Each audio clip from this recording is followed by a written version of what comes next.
in Colombia.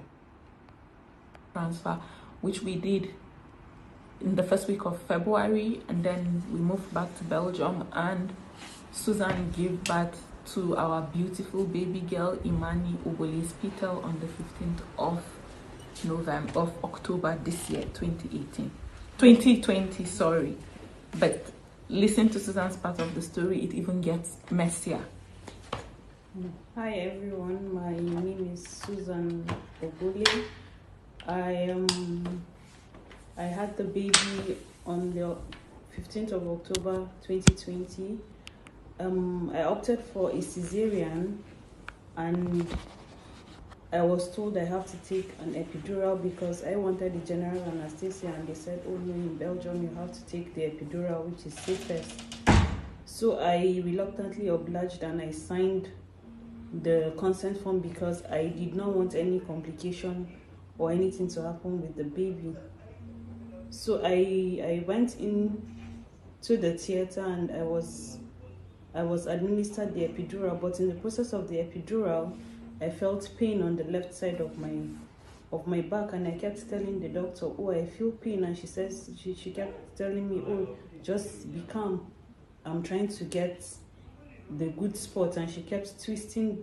I don't know what she was twisting, whether it was the needle or there was something else attached to it, but it felt like a round device or something, and she kept twisting and twisting, and she kept telling me, oh, just be calm. And at some point she actually found the point she claimed she was looking for, and I didn't feel the pain anymore. So the surgery was carried out, it was successful, but after I got back into the ward, the following day I was told the epidural pump had to be removed. So they removed the pump, and at about 8 o'clock I was able to sit. Everything seemed normal, but my legs were having spasms, but I was told it would wear off. And then later that day in the evening, it all went south and I couldn't feel my legs anymore. A lot of doctors came. They had to look for a neurologist to come and check. She came and checked and said, I have to go for an MRI. I have had 4 MRIs already. The first 2, they said, oh, we didn't see anything.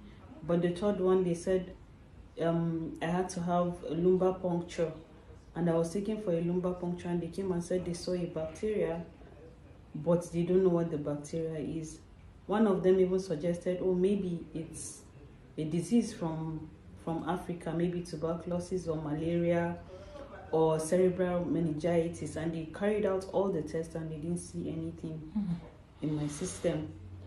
So the question was, where did the bacteria come from? Was it in the process of administering the epidural, it entered my system as a result of them not scrubbing me very well? Or is it that the person who administered the epidural did not know her job?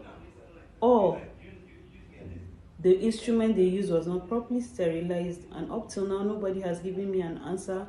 I have partial paralysis from my waist down. I can't poo on my own, I wear a diaper. I can't pee on my own, I have to use a catheter to take out the pee. It's been so difficult, and I asked for an apology from the anesthesiologist, and she said, oh, it's a complication, when we had a meeting with the team of doctors that were all involved in the process. So now I have decided that justice must be served. I need justice for this.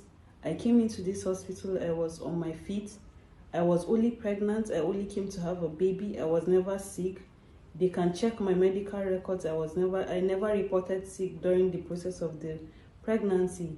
So I don't know what they are saying. They say it's a bacteria from where only God knows, and they know what happened. And the whole thing just was annoying, because at some point I was told it was a 3rd-year resident that administered the epidural, and her supervisor claimed she just stood by the side and supervised her. So it's just so amazing how I was given to a resident to perform the procedure, and nobody seems to see anything wrong with the whole thing.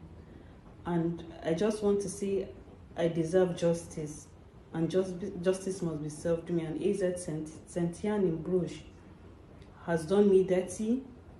I was supposed to go home to see my children on the 30th of November, and all to no avail because I'm sitting in a wheelchair.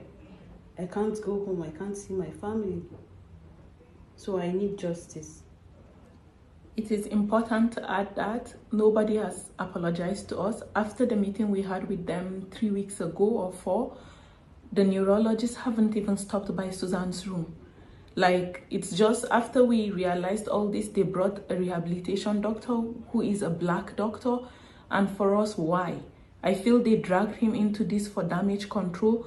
And also, how can 2 family members of the same race have 2 rare complications in the same hospital? Was a resident also used during my surgery? These are questions. The hospital doesn't even want to apologize. We even said, okay, don't apologize. Let's sit and have a conversation. How do you make our lives easy? What happens to Suzanne's medical bills? Because we're looking for options. We're looking for solutions of where we can take Suzanne for treatment.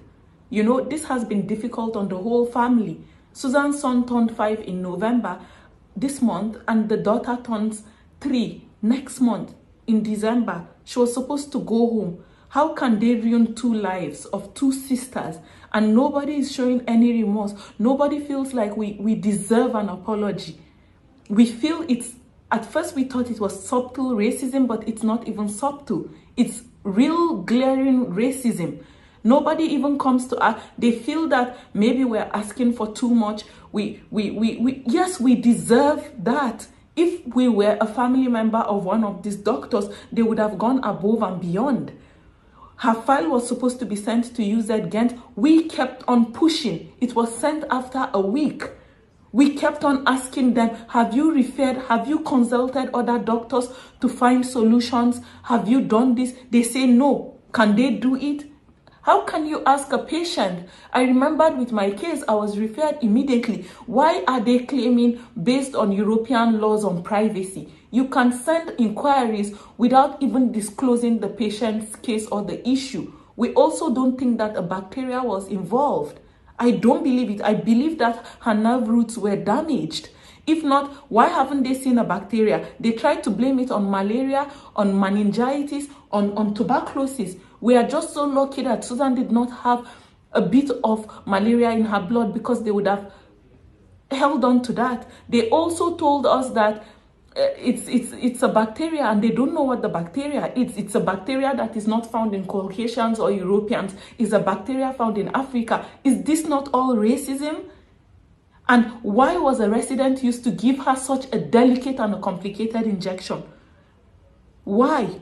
The neurologist, sorry, not the neurologist, the anesthesiologist said they will not apologize because they didn't do anything wrong. If they did it, in fact, they kept on saying they did everything perfectly. If everything was done perfectly, why is my sister-in-law on a chair? Why? We feel that this hospital deserves to be investigated. Everybody that has done us wrong deserves to be called to book. We deserve a trial. We will not let this go. We will fight it. Yes, we're Africans, we're Nigerians, but we did not come to Europe on a boat looking for a better life. We are both from educated family and comfortable homes. So they will not take us for a ride. Like, if they've done it to other people, they will not do it to us. We will fight this. We will fight this, and we'll make sure the whole world knows of the injustice that was done to me and my sister-in-law. Do you have anything to add? No, for me that's it. Okay.